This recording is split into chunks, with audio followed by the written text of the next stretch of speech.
우리가 2018년도 8월달 대책까지만 하더라도요, 정부에서 일방적인 규제 정책만 가지고 시장의 안정화를 만들려고 했습니다. 그런데 자, 9월 달에 변화가 왔어요. 9월 달에 어떤 변화가 왔죠? 공급 위주로 변화를 준 겁니다. 공급 위주. 규제만 가지고 했었는데 공급 위주로 선회를 했어요. 모든 거를 규제를 해놓고 여기에 플러스 공급을 왕창 해버리면 어떨까요? 여러분들 보시고 상기 신도시도 왕창 하는 거 아니에요? 자, 지금 여러분들이 상기 신도시 효과가 얼마나 있을까? 이런 생각들도 하시는데요. 3기 신도시는 1기, 2기 신도시하고 차원이 다릅니다. 자, 1기, 2기 신도시는 우리가 속된 말로 배드타운이에요. 속된 말. 3기 신도시는 그거 아닙니다. 배드타운이 아닙니다. 복합도시입니다. 거기에는 산업단지가 필연적으로 들어가요. 그래서 일자리가 만들어져요. 다시 말하면 우리가 HV는요, 자족도시로 만든다는 거죠. 이 자족도시를 우리 투자자들이 한 방에 훅 관심 갖게 하는 방법이 어떤 말로 표현하면 돼요? 상교 테크노밸리 같은 상기 신도시를 만든다 하면은 이해가 빠르실 겁니다. 상기 신도시는 말 그대로 판교 테크노밸리 같은 게 모델입니다. 그렇게 만들어져요. 자, 우리 올해 1월 달이니까 작년 통계가 나왔거든요. 작년에 서울의 인구가 빠져나간 게 12만입니다. 매년 8, 9만이었었거든요. 5년 동안에요. 근데 작년에는 12만이었어요. 그거는 무엇을 뜻하냐면은 수도권 주택 공급이 그만큼 많았다는 뜻이거든요.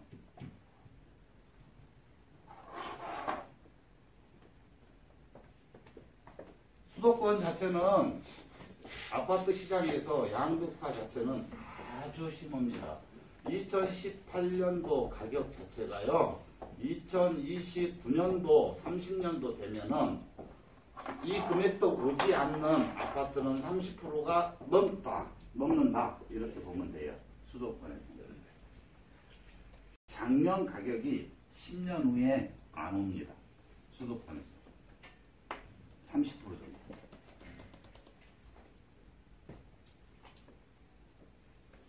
우리가요, 인구는 정체가 돼 있잖아요. 인구는 정체가 돼 있는데,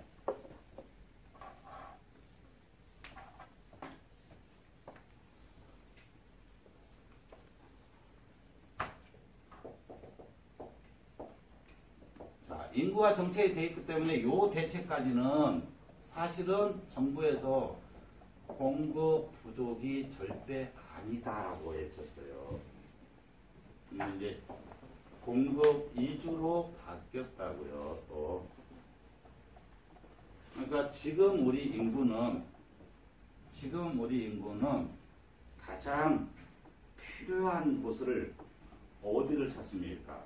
예전에 우리가 주거 개념의 자체가 80년대, 90년대, 2000년대, 2010년대 이렇게 변화가 왔거든요. 근데 현재 상태에서 우리 인구 사람들이, 우리 국민들이 생각하는 주거 개념은 어떤 지역, 어떤 여건을 가장 1순위로 칩니까? 일자리 인근 지역. 지금 유일하게 변하지 않는 거, 주거 개념에서요, 변하지 않는 거는요, 과거부터 오랫동안 전통적으로 지켜오고 있는 게 학군.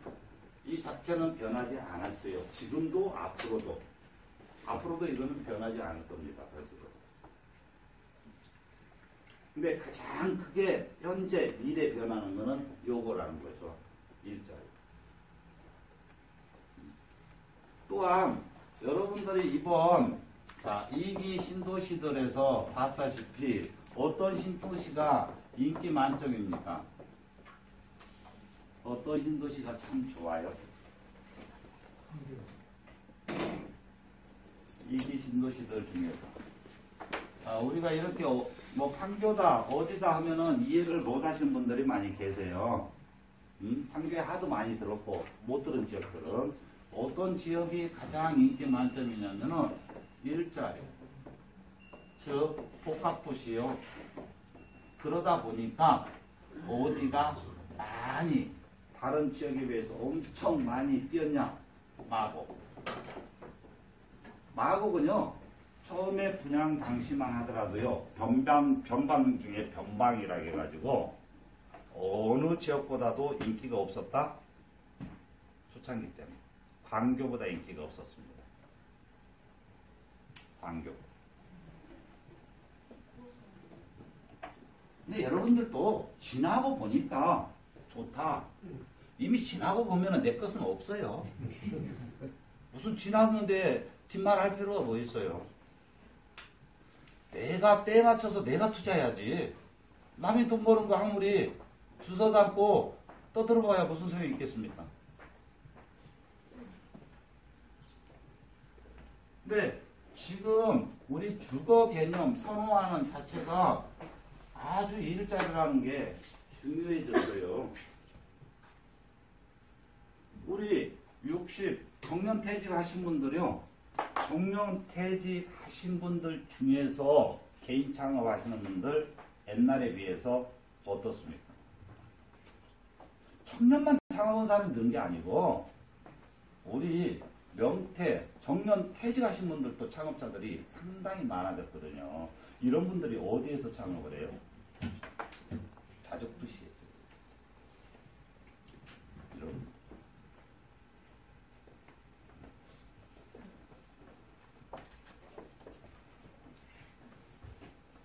그래서 앞으로는 주거 개념 자체가 일자리하고 학군 자체가 가장 핵심이라고 보면 돼요. 여기에 필연적으로 따라가는 게 일자리 있고 학군이 있다. 필연적으로 하는 게 뭐예요? 교통. 교통 아닙니다. 자, 두고 보시면 서울 양극화가요.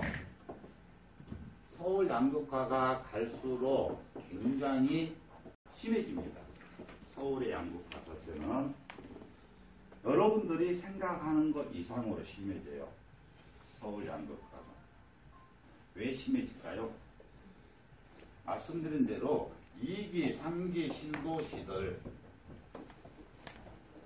우리가요 가볍게 생각할 것이 아니고요. 부동산 시장에서도 그 파괴력은 굉장히 큰데요. 지금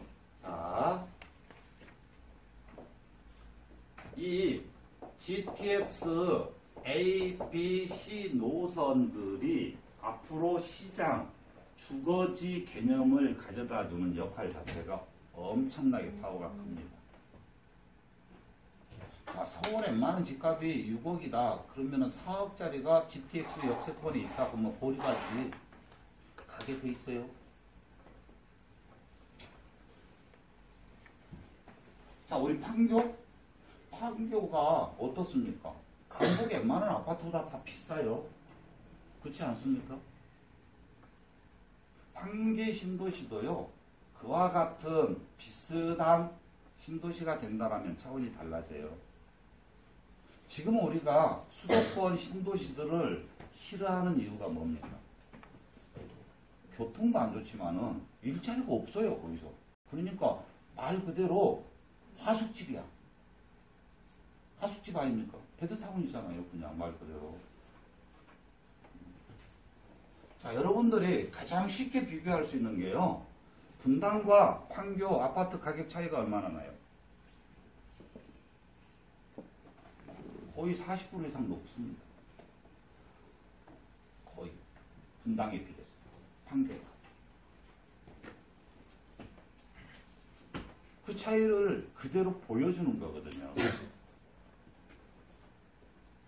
앞으로 시장은 주거 시장들은 그렇게 바뀌어간다고 보시면 돼요. 무조건 바뀝니다. 우리가 바뀌지 말아게 해요. 그래서 지금 2017, 18년도에 투자해서 갭 투자해가지고 보유 중에 있는 분들은요, 머리가 아플 수 있고요. 이분들이 임대 사업자를 설령 냈다 하더라도 머리 아플 수가 있습니다.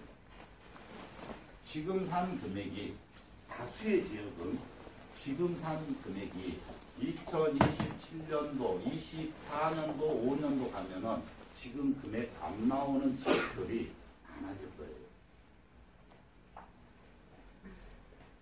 그렇게 되는지 안 되는지 계속 만나봅시다.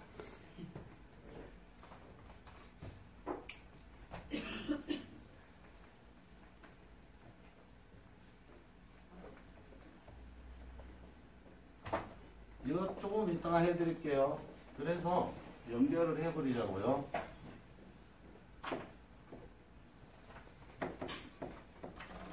자, 서울과 수도권 자체가 과거에는 이 정도로가 수도권의 서울, 이성 지역으로서 혜택을 받던 지역들입니다. 근데 지금은 어떻습니까? 혜택 볼 수 있는 지역이 이렇게 커졌어요. 커졌는데 여기에서 자, 뭐 어떤 부분만 껴 맞추면 완벽할까요? 아까 이야기한 일자리, 교통, 여기에 학군이 생기면요, 서울 출퇴근 할 이유가 없어져 버려요. 학군까지 이제 보완이 된다. 그러면 굳이 서울에서 어중중한데 있을 이유가 없어진다는 거죠. 또한 우리는 심리적으로 뭐를 원합니까? 헌 집보다 새 집을 원하거든요. 심리적으로. 그러면 우리 수도권 자체는 말 그대로 일기 신도시를 제외하고는 다 새 집이 나와요. 일기 신도시를 제외. 자, 우리가 원래대로 따지면은요, 18년도에 아파트 가격 자체가 꺾였어야 정상이에요. 여기서 불 붙여놓은 게 누구예요? 박원순 시장이 불 붙여놓은 것 뿐이란 말이죠. 요때, 불 붙이기 전까지만 하더라도요, 2008년도 가격하고 2018년도 1월 가격하고 비교를 해주잖아요, 용산. 그러면 요때 비해서 몇 프로밖에 안 갔냐면 10에서 15%밖에 안 갔어요. 몇 개만 하더라.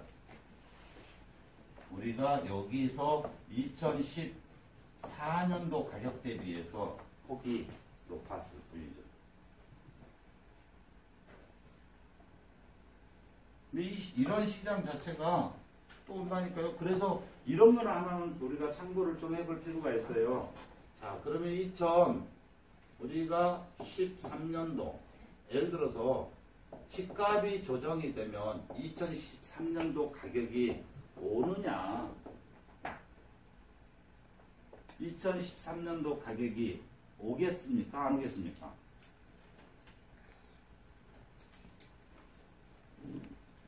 2013년도 가격이 만일에 온다 하면은요, 미중간 무역 전쟁으로 인한 또 영국 브렉시트라는 영향, 우리 정치적인 영향, 남북관계의 영향, 이런 것으로 인해서 한국 경제 자체가 곤두박질 빡 쳐버려야 돼. 그러면은 어느 정도 조정이 돼야 맞느냐? 현 가격에서 40%예요. 현 가격에서. 그런데 우리가 2013년도 대비해서 2018년도 몇 프로 올라왔죠? 평균 100% 올라왔어요. 80에서 130% 올라왔거든요. 13년도에 대비해서. 그러니까 100%가 떨어질 수는 없어요. 그래도. 아까 여기에서 이런 말씀 드렸잖아요. 이 자체가요, 점점 올라갑니다. 떨어지기는 떨어져요. 그런데 이 꼭지점도 올라가요. 전체적으로는. 그런데 아까 그랬잖아요. 자, 10년 주기인데 10년 이상 되면은 여기 꼭지점, 과거의 높은 금액보다 올라가. 근데 과거의 높은 금액보다도 낮은 것들 역시 늘어나요. 과거의 최고가보다 낮은 것들이 계속 늘어납니다. 퍼센트. 지금 여러분들이 자, 이 이야기를 여기 자주 오신 분한테 많이 해드렸었는데 2008년도 가격이 안 된 서울 집값이 있어요. 빌라 같은 경우는 그렇게 있어요. 서울에서도. 아파트는 수도권에 가면 많습니다. 요때 가격이 안 왔어요. 자, 한 예로요. 제가 이 말씀 드려볼까요? 자, 보정, 구정역 하면 구성역, 보정, 구성역 하면 여러분들이 떠오르는 게 뭐가 있습니까?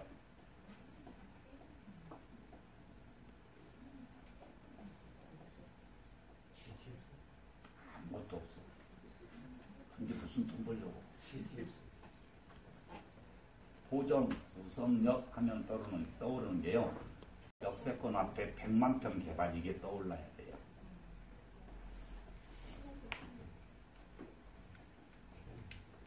그런데 100만 평이 들어오면 어마어마한 면적이거든요. 또 그 프로젝트 자체가 대단한 프로젝트고 거기 100만 평이 들어와서 일자리, 주거, 문화, 테마 형성이 되면은 어느 지역이 가장 큰 타격을 본다고요? 동탄은 아웃돼가죠. 그런데요. 자, 그 이야기를 하려고 말씀드렸던 게 아니고 2008년도에 오정 역세권 아파트가 12억 같은 게 있습니다. 지금 얼마일까요? 지금 8억 갑니다. 10년 전에 비해서도 훨씬 쌉니다. 이와 같이 우리 수도권에서는 이 퍼센트가 10년 후에도 18년도 가격이 안 온 퍼센트가 상당히 증가한다는 소리예요.